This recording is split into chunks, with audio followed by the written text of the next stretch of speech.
Hi, everybody. Dan Illman, Mike Beer, taking a look at race number 9 at Belmont Park. Let's throw up the field for the Grade 2 Vosburgh Invitational. We're going 6 furlongs, and this perhaps might be a prep for the Breeders' Cup Sprint. It sure looked like it was going to be a major prep about 3 weeks ago when Volatile was still healthy and not retired, and Vacoma was prepping for this race. We have a field of 6. It might actually be a better betting race without those two. Yeah, that's probably true, Dan. I mean, it is a better betting race without them in here, especially if Engage is going to be the favorite. But it's just overall not a very strong field. Are you surprised that our friend and colleague David Aragona made Firenze Fire the 7-2 third choice in this race? I know he didn't run well last time out, but didn't he have the ready-made excuse of a wet track and that this horse might actually be just the class of the field? I guess yes and no. I mean, I don't really think that much about morning lines. I'd make a terrible one if they asked me to do it. So I'm not going to criticize it. I don't know. I just feel like Firenze Fire, there you do still have those sort of lingering questions, Dan, considering who his prior trainer was and what he's done so far this year. You have the question: is he as good as he used to be? Let's start the Timeform US pace projector for this race. And Timeform US is not expecting a fast pace, perhaps. A blue bar situation indicates that Timeform US believes this race will favor horses on or near the lead. True Timber showed speed over a wet track last time out in the Forgo. Stan the Man has a little bit of early speed, but if there's one thing we know about Firenze Fire is that he usually breaks very well and he likes to sit off a horse. I wouldn't be surprised if he's not a lot closer on the projector. I'm expecting him to be closer as well. I mean, that is the sort of striking thing about this race. There's not a lot of speed in here. So whether you like True Timber or Stan the Man that much going into the race, you do have to consider the fact that they might get very easy trips in this race.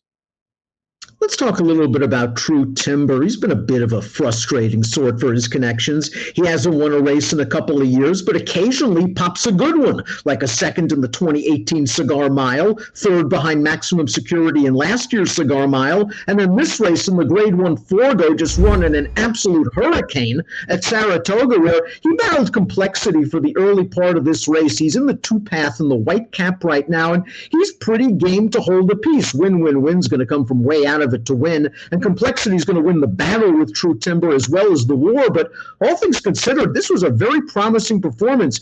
Do you think it had a lot to do with the track condition? I don't know about that. I mean, he's certainly run fine over a wet track before, so it could have. Listen, he just ran well in that race, and we'll see if he can back it up. To me, he's a horse who's just really overachieved as far as I can tell, Dan. He's made $1 million with a maiden win and 3 allowance wins to his credit. And he's hit the board in several graded stakes races. Personally, when I watch those graded stakes races back, and he's run fine in several of them, he's never looked like he was going to win any of them. But he's run pretty well to get pieces. And that's kind of how I look at him. I realize he might have a pace advantage in here that makes him dangerous. He's just not my kind of horse as far as win betting goes.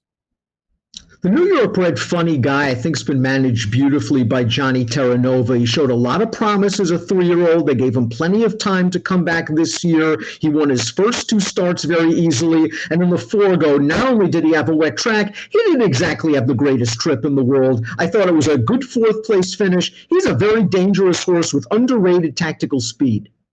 Yeah, I think he makes a lot of sense in this race because you're right. He's not going to be compromised by a slow pace at all in here. And if you go back to that Forgo replay that we showed and just back it up a little bit to about the far turn, you'll see this horse get totally stopped down on the rail, shuffled back. He loses a couple of spots, and then he re-rallies, and he actually had a look at it down past mid-stretch. He flattened out a little bit, but overall, I thought that was a really good performance in a race where he was tested pretty strongly. He makes a ton of sense in here as far as I can tell. Terranova also number 3, Stan the Man. And this is a horse that gave Firenze Fire a little bit of a battle. Never really looked like he was winning the True North 2 starts back, but he ran well. And then he backed that race up with a nice spot. They dropped him into the tail of the cat. Let's watch that race right now. And Stan the Man didn't have a ton of pace to run at. He's on the far outside, Mike, and tail of the cat gives his backers some anxious moments at odds on. He's got to work to win this one. Stan the Man. He does. He had a lot to do there down to about the 8th pole. You know what? At the end of the day, Dan, he's just too good for these horses. This was a good field, but they're not as good as Stan the Man. It's been a quality win for him. He's facing better horses here. This is not a big field, and it's not a very strong field, but a couple of these horses are. It does feel like they're a little better than he is. Share the Ride, the number 4, was claimed for $16,000 back in July. He became a stakes winner for these connections last time out at Monmouth. Let's watch the Mr. Prospector Stakes. He just had an easy trip on the lead in here, Mike. He was able to get to the front, and he was able to just keep on going. 104 Beyer speed figure is nothing to sneeze at. If you believe the fig and that he can back that race up, he's right there. It just seems like this number is a little bit of an anomaly, although ever since being claimed, his 2 sprint races have been fast. I wonder if Manny Franco tries to put this horse on the engine. I mean, they really should just try and wire this field. That last start we just watched there was first time blinkers on the main track, and he went right to the front. He never looked back. I'm with you. I kind of want to see him run that fast of a race again. But listen, he could make the lead for a very underrated trainer, and he did take a step forward last time. Even with Mind Control, the big favorite, they're not really firing. Firenze Fire scored in the True North 3 starts back. He had an excuse in the Vanderbilt when the trip just certainly didn't work out. Paceless race, widest, and taking on Volatile. At that point, the best 6 furlong horse perhaps in the entire continent. He had the wet track excuse last time out in the Forgo.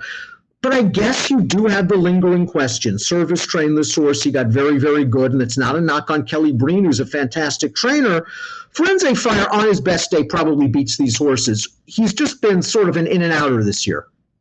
Yeah, that's what I thought. I thought on his best day, he's the best horse in this race. And if he's really going to be the third choice, I won't be able to resist him in here. I'm just going to have to put a line through the Forgo, Dan. I mean, you can just tell right from the start of that race when you go back and watch the replay, he despised that track. He did not run a step in there. His Vanderbilt actually wasn't that bad. He got a crazy bad ride from Irad Ortiz, considering the way that race shook out, and he didn't run poorly at all, I didn't think. And he fairly dominated the True North. The True North was another race kind of like this one. The field wasn't that strong. He looked like the class on paper. He was the class on track. I kind of feel like this race might be a little bit of the same situation. Engage, the number 6, always hinted that he was okay as a 3-year-old, and he came to form last year with a couple of wins, including a graded stakes score at Keeneland, which led to his Breeders' Cup Sprint, where he ran a career-best 104 Beyer speed figure while running 4th. Now, he's had his share of physical problems. Chad wanted to run him in that Saudi Cup Sprint race, and he missed it, and now he's coming off of a long layoff. With Chad, you don't worry about layoffs. I'm just not sure you've always been a big fan of Engage. I'm not a big fan of his. I realized that he ran a couple of nice races at the end of last year. I don't know about you, Dan. I just wasn't thrilled with the Phoenix. I know he got it done in there. I don't know. I wasn't blown away by the performance. It didn't look to me like he improved at all winning that race. And I know he ran a 104 in the Breeders' Cup, but he was sort of a suck-up 4th in there. And while he does have tactical speed, I think he's better from the back of the pack. And if there's not a lot of pace on in here, maybe it works against Engage. We take a look at our top picks in this race. Firenze Fire, I agree. I think 7-2, considering his credentials and the trip that he's likely to pull from the outside post. If you get that price, I think you're probably supposed to jump all over it. You're right that True Timber in his graded stakes, quote-unquote, good races has never looked like he's going to win. But this is just a field that if he's ever going to get it done, I think it's going to be against this field with the kind of trip he's projected to get. So I'm going to give him one more chance. I'm not going to argue taking that position at all. I'm going to stick with Firenze Fire in here. I think his good race gets it done. The other horse for me was Funny Guy, Dan. I just think it makes a lot of sense. He's come back really good as a 4-year-old. He might have the most upside of any horse in this race. Mike, you're going 5-2-6-1. I'm going 1-6-4-2. It is the Grade 2 Vosburgh. It's race 9 at Belmont. It could be an important prep for the Breeders' Cup Sprint.